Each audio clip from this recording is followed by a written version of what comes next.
Chuck's mad. Chucky, come here. Chucky, you want to be on the show? Don't run. He's got to go. He's feeling his oats. Hey there, homesteaders. Today we are back in the high tunnel because there's a giant beet that we've been eyeballing for a while and we want to rip it up out of the ground. Then we're going to chop it up and make it into some food. And beverage. He's going to do what he does best. I am going to do the only thing I've ever known. So why don't you come along and join us? Yeah, come along.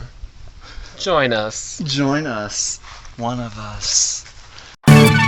We're Kaliki and Bret, a rugged and adventurous gay couple who are sick and tired of clashing with life in the city. So we decided to head into the desert to chase our dreams and thrive. Along with our furry friends Chuck and Momo, we'll explore DIY projects, tiny house construction, gardening, hiking, cooking, and share what it looks like to jump headfirst into homesteading. So subscribe and join us on our dusty adventures to build this desert dwelling.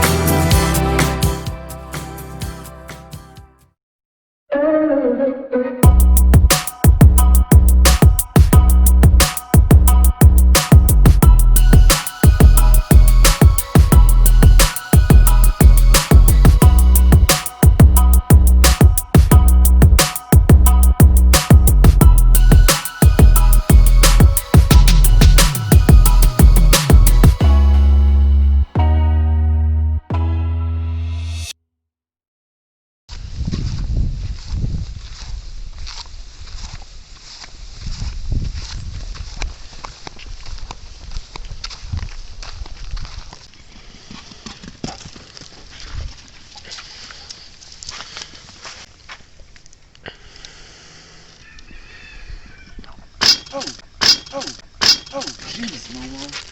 You got the devil in you. Did he hit that? He hit this. He got the devil in. He didn't even care. Look there's a bird. Yeah, they're living in here. Hi. It's that one I thought died. There was one in here the other day. You're trapped. You'll be free now. You're so red.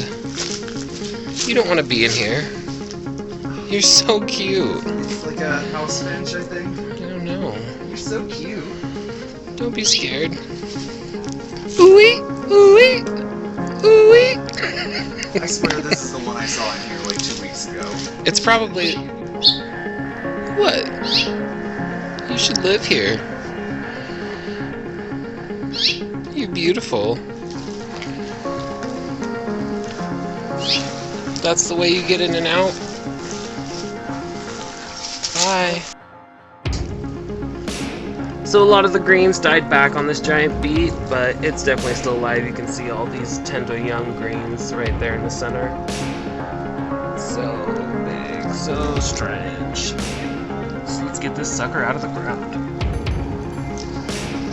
Okay, here we go. Oh, It's just sitting on top of the ground. oh my. Look at that. It's crazy. It's like a giant strawberry.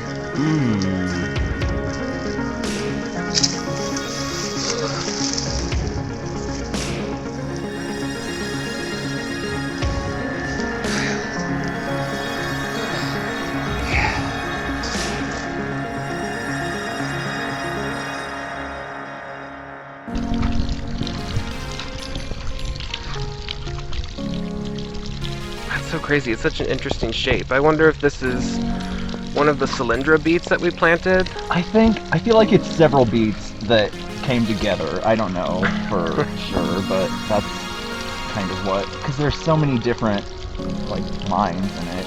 Yeah. I hope it's not super woody. I hope it's good. Right.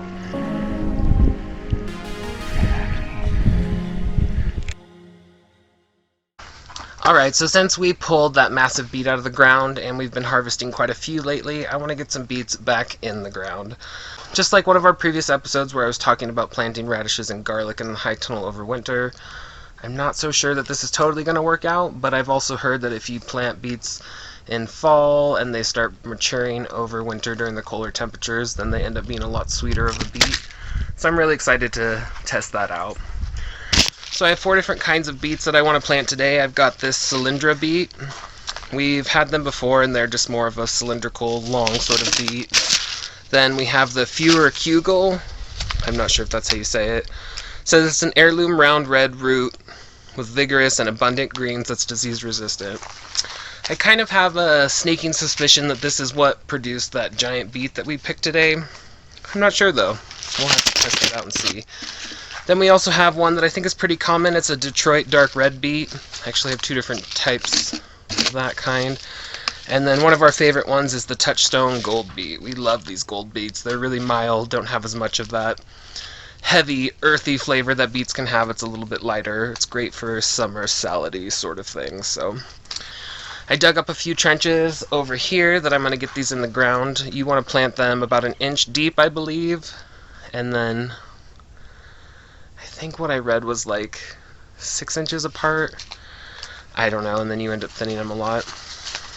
So this is what the beet seed looks like, and it is a gnarly little knobbly thing.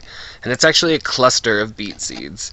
Each one of these can produce quite a few beets. So I'm going to get those planted in the ground now. This is where all of our watermelons were growing earlier this summer. As you can see, the ground is a pretty nice color here. I know it doesn't look like the best soil, but if you could see what it looked like before, you would be impressed. And actually, I'll go ahead and this is what the ground looked like when we came and started doing this. It's just so hard, so dry, really nothing there to work with, really hard to get into. But with some care, some mulching, some plants to go in and break up the ground and hopefully start building the microbiome, we now have something a little softer, a little more manageable, and hopefully improving with every season. So in this first row, I'm just going to get some of these cylindra beets in there. Some interesting facts about beets. The entire plant is an edible plant, just from the very tip of the root to the tip of the leaves. The biggest beet ever grown was 156 pounds. That is massive. That's so crazy. So beets are really high in antioxidants, vitamins, minerals, and nitrates. And nitrates are not the thing that you think they are. I think most people get them confused, nitrates and nitrites. Nitrates are actually a good thing for your body. They help to improve blood flow, circulation. That's the same thing, but all that good stuff. So right now I'm planting the Furacugel beets, I think. That's what they're called. They've got a bit of a bigger seed than the other ones. Next year we want to plant sugar beets. They actually account for around half of the world's refined sugar, believe it or not. It's kind of crazy. Beets can cause something called beetorrhea. It's just where you have pink or red pea. Fun fancy name for that. And these Touchstone gold beets, they do not have that effect, because I've eaten them quite a bit. Never had that happen. I've also, this is definitely TMI, if you're worried, don't listen for the next few seconds, but it has made my poop bright red before. And if you don't remember that you ate beets, it's kind of terrifying. Alright, the final row of beets that I'm planting here is the Detroit red beet. Pretty standard, classic.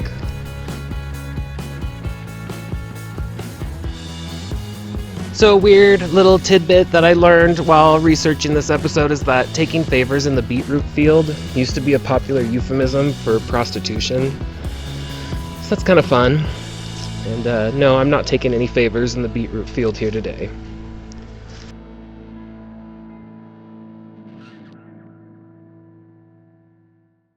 Well, I've worked up a sweat out here in the high tunnel again, like I always do. Got to turn on the drip irrigation line so we can water those beet seeds into the ground, and hopefully they'll sprout and start maturing over the winter so they can be nice and sweet for us in the spring. I'm curious what Bret's doing with that other big beet that we picked earlier. Why don't we head into the kitchen and see what he's got going on? Oh, hi, Leslie. Come on in.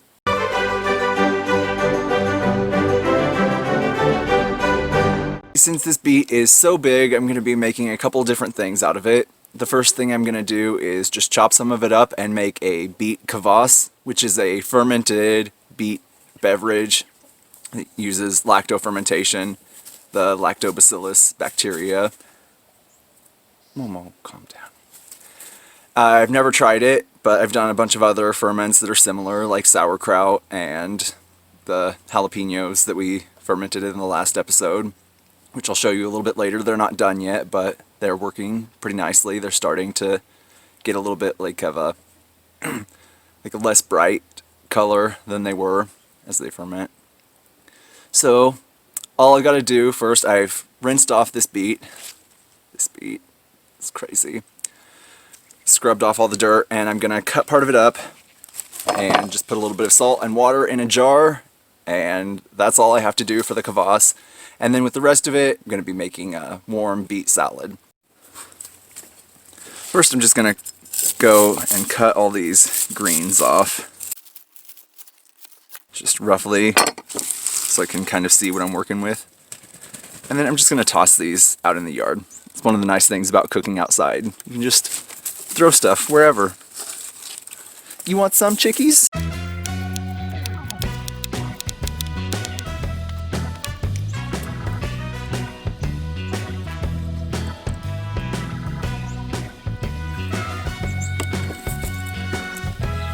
I think I'm going to use this top part for the kvass. Look at that.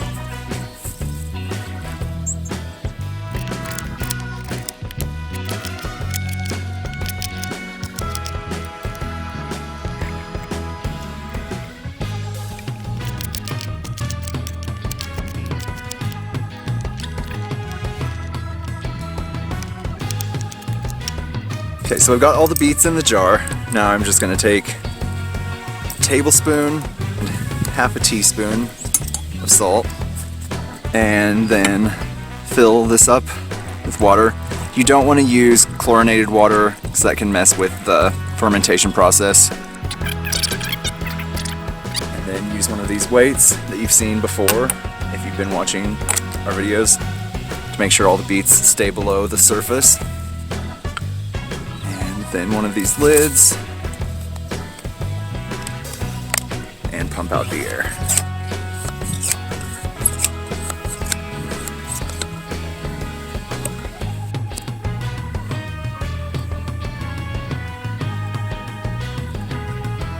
Here's the jalapenos that we're fermenting. You can tell they're not quite as bright green as they were, but they'll continue getting a little bit darker, probably another week or so.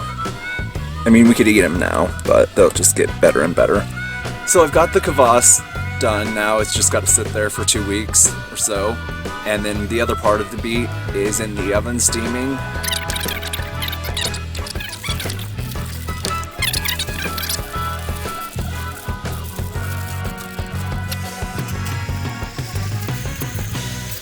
There's so many different things you can do with beets. The other day I made some beet hummus. My sister Dana recommended making it. That was really good. I just did that the same way as I made hummus in the Hidden Desert Waterfall video from a couple months ago.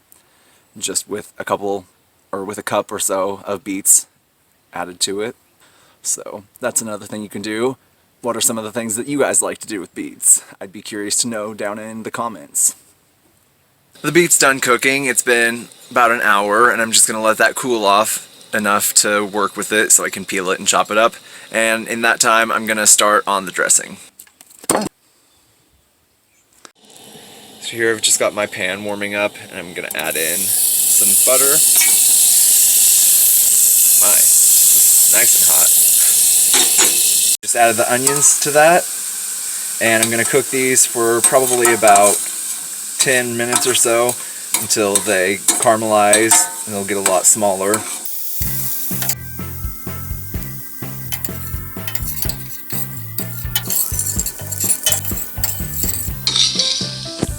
Okay, so now I've got the onions cooked as much as I want. I'm gonna continue making the dressing. I've got a 1/4 cup of balsamic vinegar and a 1/4 cup of water. bit of salt. And about 2 tablespoons of mustard seeds. And I'm just gonna cook this on low until the mustard seeds have absorbed the water and puffed up a little bit. So this has been cooking for about 30 minutes now. I'm gonna finish it off with just a little bit more butter. Let that melt in, just to make it a little silkier and richer.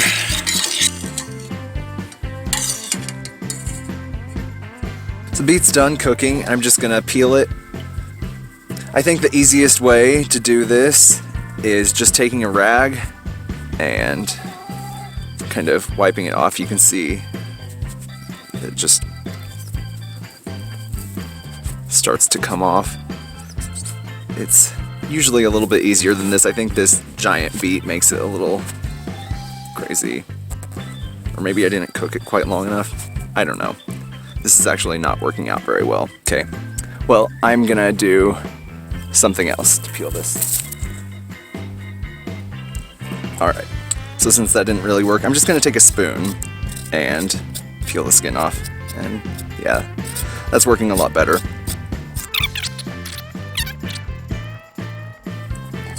Alright, I've got it all peeled off now. I'm just gonna start cutting it up into chunks.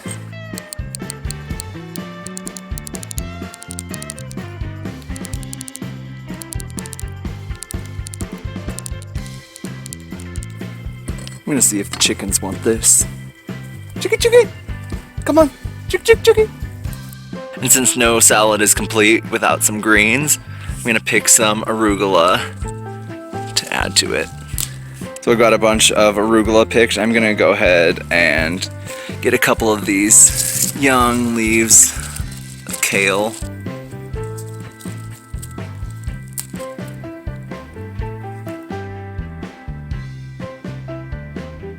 I've got all my greens picked, and I'm just going to give them a quick rinse, and I'll be able to start assembling everything.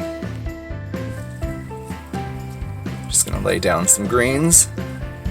Got these nice little baby kales, arugula. Oh, that's not a very pretty leaf. Get that out of there. Only the most beautiful for my guests here in Bret's kitchen. And then just a handful of these beets. Should have used a spoon. Now just spoon on some of this dressing.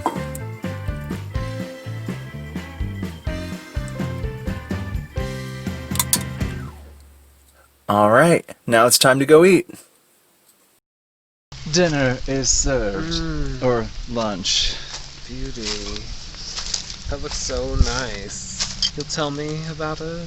So we've got some arugula and baby kale, and then the beets. They're roasted. They're a little firm still. I just ate one, but that's okay. And then the dressing, which is like a caramelized onion, balsamic, mustard seed, brown mustard seed. I didn't ever say that, but there's a difference. Brown mustard seeds are usually a little spicier. But anyway, let's eat. I want to get some of everything in. I think I got a little bit of everything.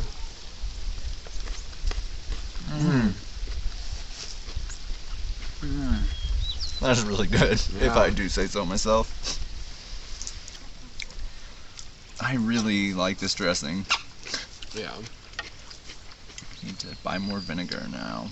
We need to start making our own vinegar. That would be a good episode. Definitely.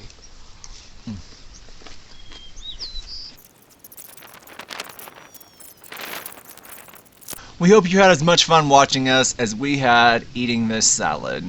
Yeah. Well, we really appreciate you guys watching. If you want to help us to sustain and keep these episodes coming, then check out our Patreon page. We'll have a link in the description below. You'll be able to get weekly behind-the-scenes updates about the episodes that we're working on. As well as full PDF versions of all the recipes that I've created, along with pictures and descriptions. So be sure to check that out. Don't forget to like, subscribe, and hit that notification bell so you don't miss the next episode of Desert Dwelling. We'll see you next Tuesday. Bye!